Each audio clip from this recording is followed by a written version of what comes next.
Audio Jungle.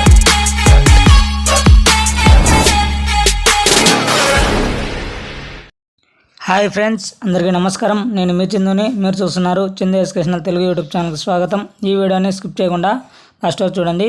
ఈరోజు మన topic వచ్చి వైఎస్ఆర్ చేయుత సంబంధించి మహిళలకు రాష్ట్ర ప్రభుత్వం నుంచి అదిరిపోయే శుభార్త వచ్చింది. ఈ వీడియో మీకు నచ్చినట్లయితే ఒక లైక్ చేసి కిందన్న సబ్స్క్రైబ్ బటన్ సబ్స్క్రైబ్ చేసుకుని దాని పక్కన ఉన్న బెల్ ఐకాన్ని ఆల్ నోటిఫికేషన్ యాక్టివేట్ చేయండి. నేను పెట్టే ప్రతి ఒక్క వీడియో కూడా నోటిఫికేషన్ రూపంలో మెసేజ్ రూపంలో రావడం జరుగుతుంది. లేట్ చేయకుండా టాపిక్లోకి వెళ్ళిపోదాం. మహిళలకు రాష్ట్ర ప్రభుత్వం నుంచి అదిరిపోయే శుభార్త వచ్చింది. వైఎస్ఆర్ చేయుత పథకానికి సంబంధించి రాష్ట్ర ప్రభుత్వం 2,000 కోట్లు తీసుకోవడం జరిగింది. వాటికి సంబంధించి వైఎస్ఆర్ చేయుత డబ్బులు అయితే విడుదల చేయాలని నిర్ణయించడం జరిగింది. రాష్ట్ర వ్యాప్తంగా వైఎస్ఆర్ చేయుత పథకానికి సంబంధించి 45 నుంచి 60 సంవత్సరాల మధ్య మహిళలందరూ కూడా 18,750 రూపాయల కోసం ఎదురు చూస్తున్నారు. ఈ నేపథ్యంలో కొంతమందికి విడుదల చేశారు, మరికొంతమందికి విడుదల చేయలేదు కదా. దానికి సంబంధించి రాష్ట్ర ప్రభుత్వం వారి దగ్గర డబ్బులు లేకపోవడంతో అప్పు చేయడం జరిగింది. 2,000 కోట్ల రూపాయలు అప్పు చేశారు.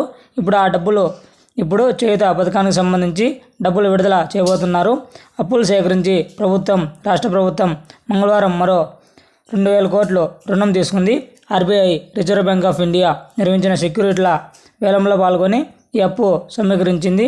1,000 కోట్లు 17 ఏళ్ల కాలపరిమితిలో తిరిగి తీర్చేలా 7.40% వడ్డీకి, మరో 1,000 కోట్లు 20 ఏళ్ల కాలపరిమితిలో 7.38% వడ్డీకి తీసుకుని ఈ నిధులు బుధవారం ఖజానాకు చేరనున్నాయి. మరిన్ని లేటెస్ట్ అప్డేట్స్ కోసం మన ఛానల్ సబ్స్క్రైబ్ చేయండి, షేర్ చేయండి.